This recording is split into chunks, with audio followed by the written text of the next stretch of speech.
I'm Charlie Kendall. This is Metalshop. Our guest today, the bass player that is the bass player's bass player, Billy Sheehan. That's you. Oh, I wish. And then I woke up. No, but it's very kind of you, Charlie. It's very kind of you to join us here on Metal Shop.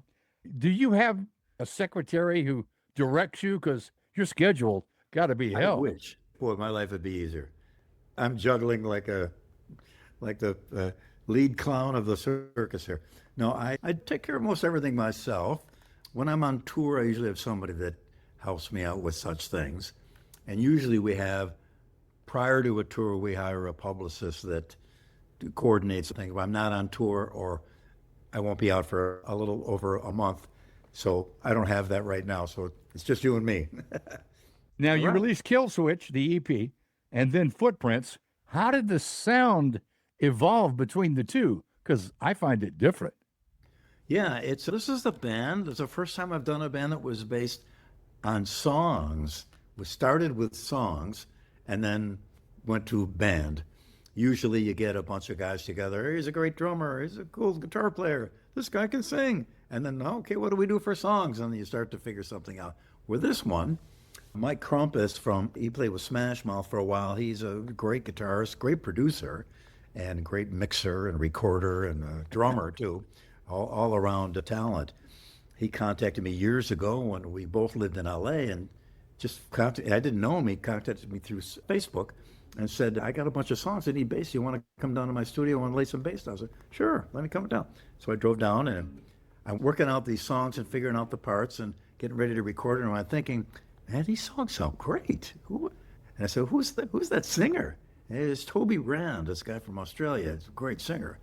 And so I was thrilled to play bass on these tracks. They're really cool. And so at the end of the session, he says, I can pay you for a session, whatever. Or if you're interested in getting involved, there's no bass player yet, if you want to play with it. So we started to build more songs and get things together. Unfortunately, we had a little business glitch. Our singer had some previous contractual obligations that kept him from being able to go out and tour or anything like that. So that's all over now. So now we're finally reinvigorating our original purpose here and have a whole new bunch of songs too, which I'm really pleased with as well. And that's how the band started. We did about 5 or 6 shows recently, traveling around the Northeast just to get our feet wet and see how it works on stage. And everything went swimmingly well. So now we're doing a bunch of shows overseas in, I think, Scotland and Wales and the UK, maybe Ireland too. And that'll be another step for us because it's an unknown band, a new band. So we're taking it slow. Our record will be out by then, and we'll see how things go. But it sounded great. The live performance was wonderful. The response was great. This band has, to me, an outstanding chemistry. Toby, Mike, Nick, and you are a band. You can hear it. Yeah, I've been lucky. I've had some wonderful ensembles that I'm very pleased with.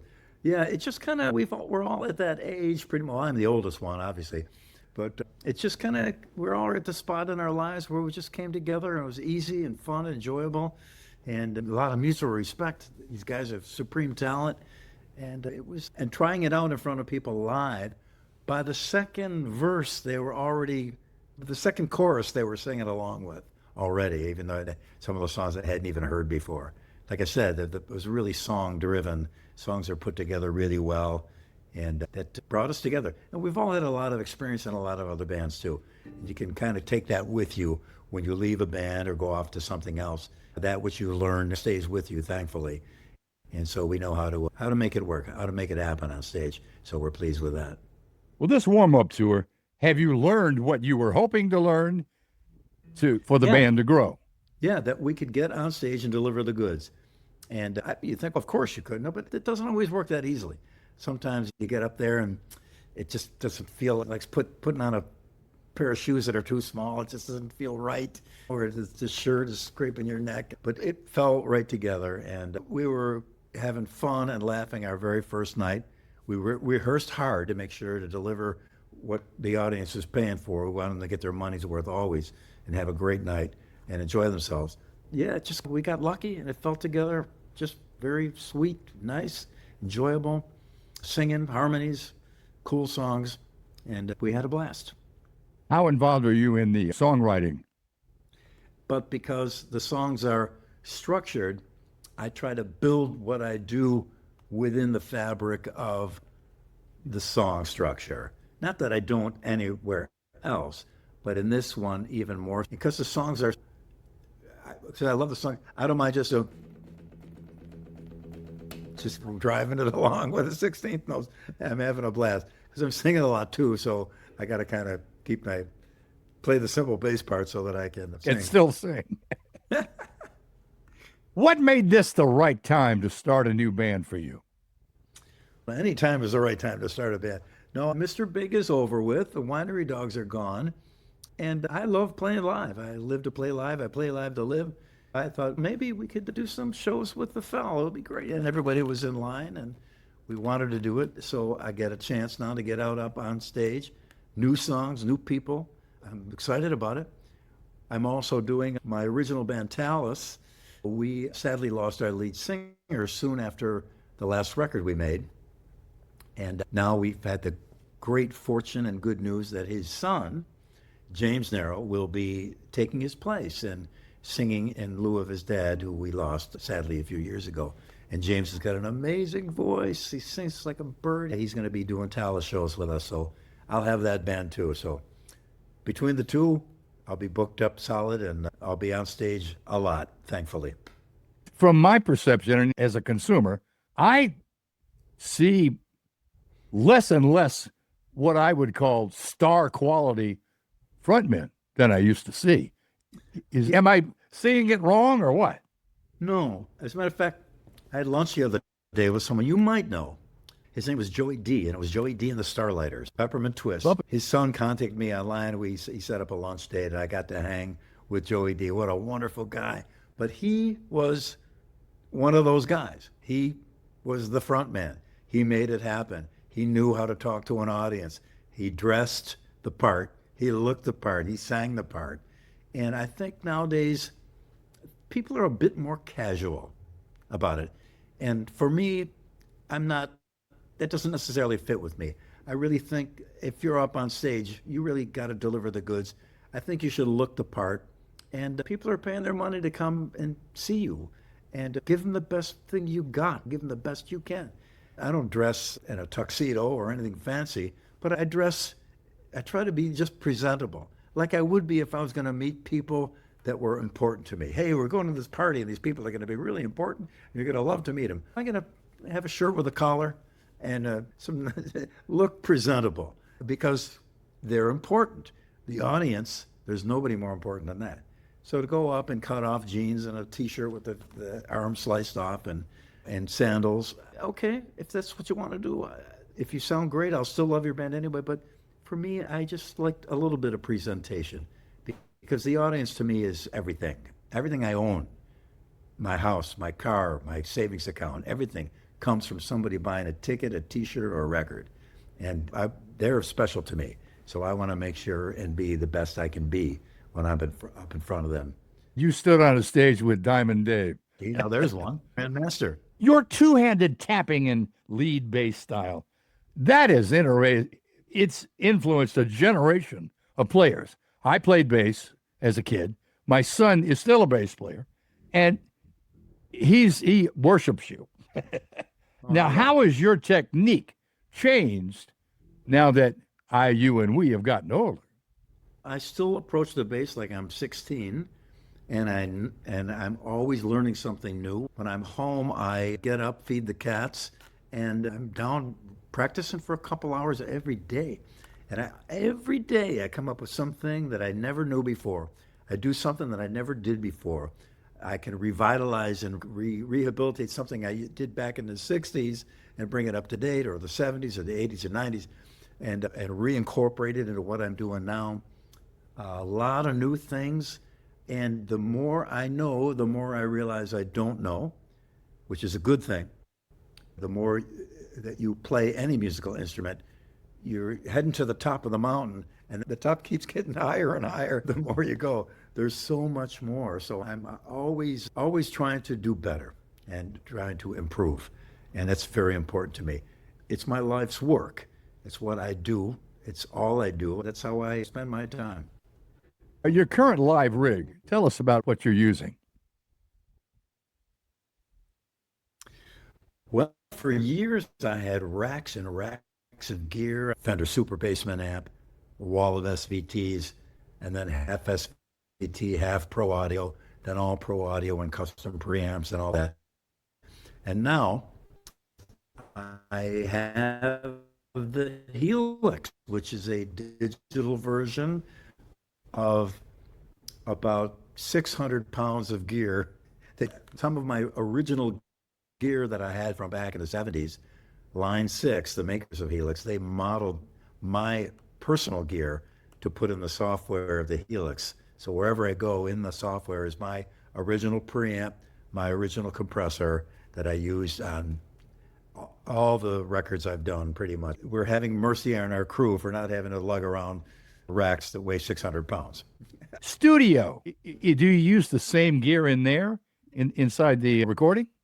No, actually, most of the studio stuff now, and I was an early adopter of all things digital, which would be Pro Tools. And from early on, it made so many things so much easier. Unfortunately, that has morphed over into we can make bad stuff sound good, unfortunately. So I think, in theory, if you put good in, it'll be even better. So my home studio is a pretty simple Pro Tools rig, and we've done over 600 tracks in my little home studio playing bass on people's records, all kinds of records from famous people and pros all the way down to absolute beginners. Send me their tracks and I put the bass on it for them. And it's been an incredible experience. And I don't know how to run most of it myself, though, so I hire an engineer, my engineer, Scott. So he gets a payday out of it, too. And he's a genius at this stuff. And it's at a point now, whatever you can imagine, you can do it. You played with David Lee Roth. You played with Steve Vai. You played with other icons. Is there someone still on the checklist you haven't gotten to yet? One was Paco de Lucia. He's a flamenco guitarist, but we lost him a few years ago. I just absolutely loved him as a player, the passion he had, and his just brilliant, incredible technique. But it was all about music and not, you wouldn't even notice the technique. But to know what it takes to play like that, you know that he's a grand master at his instrument. I just did a record with Captain Kirk, William Shatner. Played bass on one of his tracks on an upcoming record he's going to do. Just played some tracks for Bootsy Collins. Played some tracks on the Accept, his German band, their anniversary. Played on Peter Criss from Kiss, the drummer from Kiss, his record. That Accept's got some great songs. But yeah, I've been lucky. I played with a lot of good players recording-wise. Live, I've had the great opportunity to play with people like Dennis Chambers on drums, and to me, he's probably the greatest musician I've ever worked with. He's just a grand master of drums, time, groove, changed my life, changed the way I look at time and how I deal with playing bass. It's all about bass and drums. Working with him and most other drummers I play with too, I'm very lucky. Great players, and they left their mark on me in a good way. What do you say to a younger player who's looking for his own voice? What do you tell him? Learn songs, play songs. Every great player, almost everyone, few exceptions, but everybody played songs. The Beatles played songs at the Cavern Club, all kinds of songs. They didn't even write a song yet. Their first record is half copy tunes. Van Halen played almost the same set list as Talos when they were in the club. Funk 49, some Zeppelin tracks, all these songs, all the Grand Funk Railroad, all these bands played. They played songs, and everybody learns by playing songs. Every artist learns by imitating those that came before him. Famous painters and great artists in every genre of visual arts, they copied the greats that came before them. A famous author, I read that he sat down with a famous novel, it might have been Little Women or War and Peace or something like that, and he copied the entire book on a typewriter by hand to get the feel of what it would be like to write a great novel.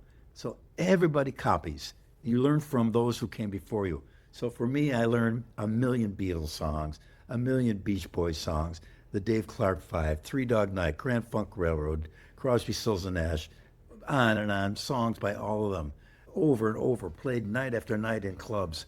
I'm over 6,000 gigs lifetime total now as a result. And that really set me up to learn my own music. The Beatles, arguably one of the best writing bands ever. Like I said, they started out as a copy band. And you learn as you go. So for a young musician now, find your favorite record, learn the whole thing. Pick a great classic record that all your friends love. Learn all the songs, learn all the parts. You start to get into it.